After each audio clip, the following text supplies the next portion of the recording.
বিগত 17 বছৰ মূৰত পশ্চিম অসম তথা ঐতিহাসিক কমতাপুৰ ৰাজ্যৰ বঙাইগাঁও জিলাৰ তুলুঙিয়াত অহা 10 জুনত অনুষ্ঠিত হ'ব সদৌ অসম ছাত্ৰ সন্থা চমুকৈ আসুৰ কেন্দ্ৰীয় ছাত্ৰ সংহতি দিৱস।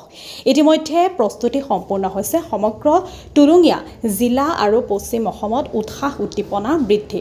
বিগত 50 বছৰ পূৰ্বে অসমৰ ঐতিহাসিক খাদ্য আন্দোলনত নিস্বাৰ্থ আত্মত্যাগ কৰি শ্বহীদ হোৱা গজেন ইংতি পুতুল শইকীয়াৰ মৃত্যুতিথিক আৰম্ভণিৰে পৰা সদৌ অসম ছাত্ৰ সন্থা চমুকৈ আসুৰ কেন্দ্ৰীয় সমিতিয়ে কেন্দ্ৰীয় ছাত্ৰ সংহতি দিৱস হিচাপে পালন কৰি আহিছে। কিন্তু এইবাৰ আসুৰ কেন্দ্ৰীয় সমিতিয়ে পশ্চিম অসম তথা ঐতিহাসিক কমতাপুৰ ৰাজ্যৰ বঙাইগাঁও জিলাৰ অভয়াপুৰী সমজিলাৰ উত্তৰ শালমৰা অঞ্চলৰ তুলুঙিয়াত অনুষ্ঠিত কৰাৰ সিদ্ধান্ত গ্ৰহণ কৰিছে। ইতিমধ্যে উক্ত আসুৰ কেন্দ্ৰীয় ছাত্ৰ সংহতি দিৱসৰ অনুষ্ঠিত কৰাৰ অৰ্থে সমাজকৰ্মী তথা শিক্ষাবিদ সমীল ৰায়ক সভাপতি আৰু নীলোৎপল চক্ৰৱৰ্তীক মুখ্য সম্পাদক হিচাপে লৈ এক বৃহৎ সমিতি আৰু উপ সভাপতি গঠন কৰি বিগত প্ৰস্তুতি সম্পূৰ্ণ কৰি তুলিছে। ইফালে বিগত 17 বছৰৰ মূৰত বঙাইগাঁও জিলাত অহা 10 জুনত অনুষ্ঠিত হ'বলগীয়া উক্ত কেন্দ্ৰীয় ছাত্ৰ সংহতি দিৱস ৰাতিপুৱা 10 বজাত আসুৰ পতাকা উত্তোলন কৰিব কেন্দ্ৰীয় সভাপতি উৎপল শৰ্মা আৰু শ্বহীদ তৰ্পণ কাৰ্যসূচী মুকলি কৰিব কেন্দ্ৰীয় সাধাৰণ সম্পাদক সমীৰ ফুকনে। ইয়াৰ পিছতে শ্বহীদদ্বয় গজেন ইংতি পুতুল শইকীয়াৰ প্ৰতিচ্ছবিত মাল্যপ্ৰাণ কৰিব আসুৰ মুখ্য উপদেষ্টা ডক্টৰ সমুজ্জ্বল ভট্টাচাৰ্যই। দুপৰীয়া অনুষ্ঠিত হ'বলগীয়া মুকলি সভাত সদৌ বড়ো ছাত্ৰ সন্থাৰ কেন্দ্ৰীয় সভাপতি দীপেন বড়ো, সদৌ কোচ ৰাজবংশী ছাত্ৰ সন্থাৰ কেন্দ্ৰীয় সভাপতি বলোৰাম বৰ্মন, সদৌ অসম নাথ যোগী ছাত্ৰ সন্থাৰ কেন্দ্ৰীয় সভাপতি অৰবিন্দ নাথ, সদৌ অসমৰ সূত্ৰধাৰ ছাত্ৰ সন্থাৰ সভাপতি লক্ষীকান্ত সূত্ৰধাৰ, তুলুঙীয়া পণ্ডিত দীনদয়াল উপাধ্যায় আদৰ্শ মহাবিদ্যালয়ৰ অধ্যক্ষ ডক্টৰ ফটিক চন্দ্ৰ কলিতা, বঙাইগাঁও বীৰঝাৰ মহাবিদ্যালয়ৰ অধ্যক্ষ ডক্টৰ চিন্ময় ভট্টাচাৰ্যকে আদি কৰি সকলোৱে অংশগ্ৰহণ কৰিব আৰু উক্ত মুকলি সভা উদ্বোধন কৰিব অভয়াপুৰী মহাবিদ্যালয়ৰ ভাৰপ্ৰাপ্ত অধ্যক্ষ প্ৰাণজিৎ কলিতাই। একেদৰে উক্ত মুকলি সভাত তুলুঙীয়া নামৰ এক স্মৃতিগ্ৰন্থ উন্মোচন কৰিব বঙাইগাঁও বীৰঝৰা কন্যা মহাবিদ্যালয়ৰ অধ্যক্ষ ডক্টৰ বসন্ত কুমাৰ দাসে।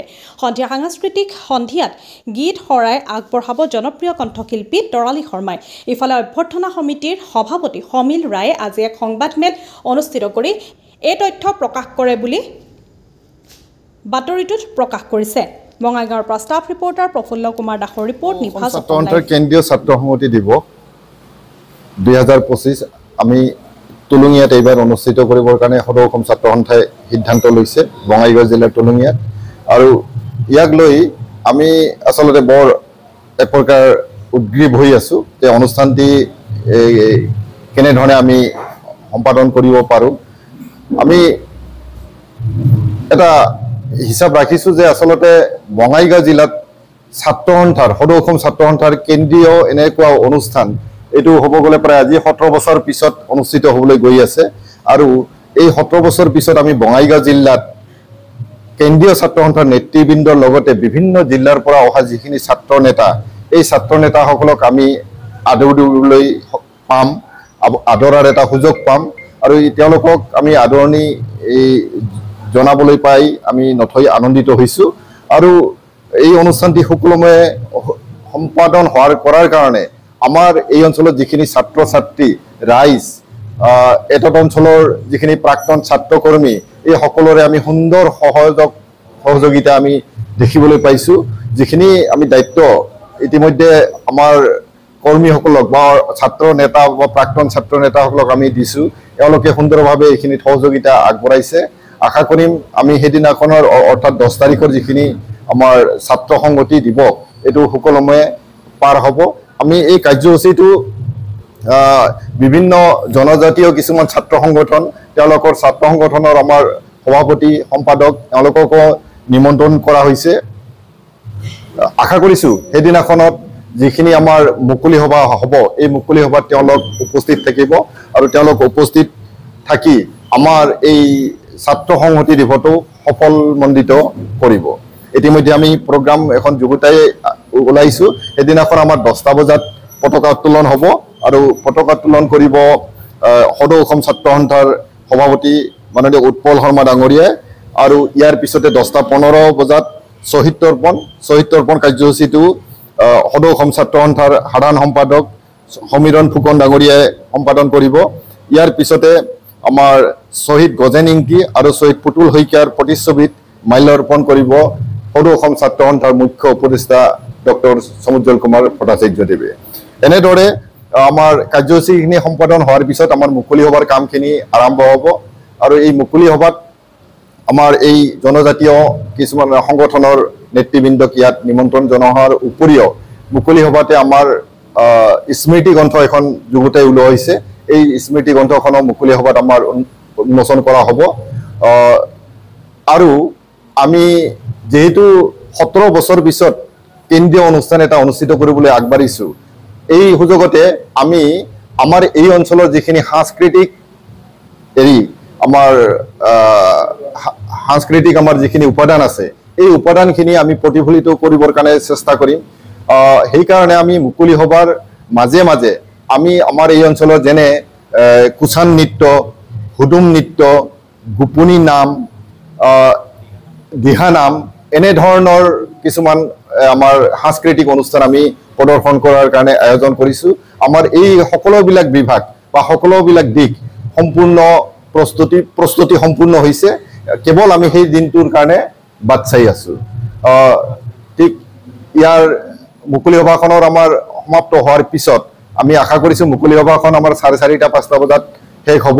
এই গোটেই কাৰ্যসূচীখিনি সম্পূৰ্ণ কৰি মানে সাঙুৰি লৈ পেলাই মুকলি সভাখন আমাৰ 5টামান বজাত শেষ হ'ব। ইয়াৰ পিছতে আমি সন্ধিয়া আমাৰ বন্তি প্ৰজ্বলন থাকিব। বন্তি প্ৰজ্বলনৰ পিছত এটা সাংস্কৃতিক সন্ধিয়াৰ ৰখা হৈছে, কাৰ্যসূচী ৰখা হৈছে। তাত আমাৰ অসমৰ আন এগৰাকী স্বনামধন্য শিল্পী তৰালী শৰ্মা ডাঙৰীয়াই অংশগ্ৰহণ কৰিব।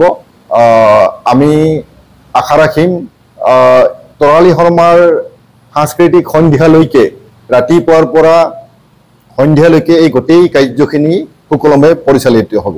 যিমান দূৰ যোগাযোগ কৰিবলগীয়া, যেনে প্ৰশাসনৰ লগত যিখিনি প্ৰশাসনক জনাবলগীয়া আমাৰ স্বাস্থ্য সম্পৰ্কীয় যিখিনি আমাৰ ব্যৱস্থাপনা, এই সকলো ব্যৱস্থাপনাখিনি আমি ইতিমধ্যে ঠিক কৰিছোঁ।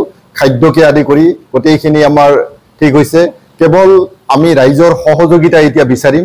ৰাইজে আমি যেনেধৰণে আয়োজন কৰিছোঁ, যিখিনি আমাৰ আশা কিমান আমাৰ মানুহ হ'ব, এই আশাখিনি আমি এতিয়া বিচাৰিম। আৰু সেইকাৰণে আমাৰ এই অঞ্চলৰ যদি ৰাইজ বা ছাত্ৰ ছাত্ৰীসকল সেইদিনাখন আমাৰ এই অনুষ্ঠানত উপস্থিত হ'লে আমি নথৈ আনন্দিত হ'ম, সুখী হ'ম। আৰু আমি আশা ৰাখিম আমাৰ সংবাদকৰ্মীসকলেও যাতে আমাক এই ক্ষেত্ৰত সহায় সহযোগিতা আগবঢ়ায়। এনেধৰণে যদি আপোনালোকৰ পৰা বা ৰাইজৰ পৰা সঁহাৰিখিনি আমি পাওঁ, তেনেহ'লে আমি ভাবিম আমাৰ এই অনুষ্ঠানটি সফল হৈছে বুলি আমি ভাবি ল'ম। এইখিনিতে আমি আৰু এটা আমি সদৌ অসম ছাত্ৰ সন্থা ধন্যবাদ জনাম যে 17 বছৰ পিছত কমচে কম আমাক বঙাইগাঁও জিলাক এটা সুযোগ দিলে। আৰু এই সুযোগত বঙাইগাঁও জিলাৰ আজি যিটো মানে 10 তাৰিখে যিটো অনুষ্ঠান হ'ব, সেইখন টুলুঙীয়া নামৰ এখন গাঁৱত এখন এই অনুষ্ঠানটো হ'বলৈ গৈ আছে। কিন্তু আমি গাঁও তথা এই অঞ্চলৰ ৰাইজৰ ভাল এটা সহযোগ পাইছোঁ। আৰু এইখিনিতে আমি উল্লেখ কৰিবলৈ বিচাৰিম, সেইদিনাখন যিটো আমি স্মৃতি গ্ৰন্থ উন্মোচন কৰিম, অভ্যৰ্থনা সমিতি আমি যিখন স্মৃতি গ্ৰন্থ আমি ইতিমধ্যে যুগুতাইছোঁ, এই স্মৃতি গ্ৰন্থখনৰ নামো কিন্তু দিয়া হৈছে টুলুঙীয়া। গতিকে টুলুঙীয়া শব্দ বা এই টুলুঙীয়া নামৰ গাঁওখন এখন খ্যাত গাঁও নহয়, বা এই নামটো কোনোদিনো হয়তো অসমবাসীৰ মানুহে এই নামটো ইমান ভালকে নাজানে। এতিয়া আমি এই নামটোও আমাৰ বঙাইগাঁও জিলাৰ এটা নাম, টুলুঙীয়া নামৰ এখন গাঁও, এই অনুষ্ঠানটোৰ জৰিয়তে টুলুঙীয়া নামৰ স্মৃতি গ্ৰন্থখনৰ জৰিয়তে আমি এই নামটোও প্ৰচাৰ কৰাৰ বা এটা প্ৰসাৰ ঘটাৰ কাৰণে আমি এটা সুযোগ পাইছোঁ। আৰু সেইকাৰণে আমি সদৌ অসম ছাত্ৰ সন্থাক পুনৰবাৰ অশেষ ধন্যবাদ জ্ঞাপন কৰিছোঁ। হ'ব।